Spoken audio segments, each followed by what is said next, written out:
Did you know that a single sneeze can travel up to 100 miles per hour, propelling hundreds of thousands of germs into the air?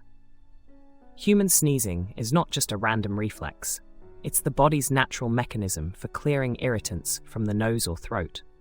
Sneezes are triggered by the trigeminal nerve, which, when irritated by dust, strong light, or even the thought of sneezing, can set off this explosive reaction. Have you ever noticed sneezes often come in twos or threes?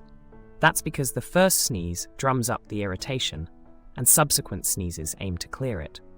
The phenomenon of contagious sneezing links to empathy and mirror neurons, suggesting that seeing someone else sneeze can urge you to do the same.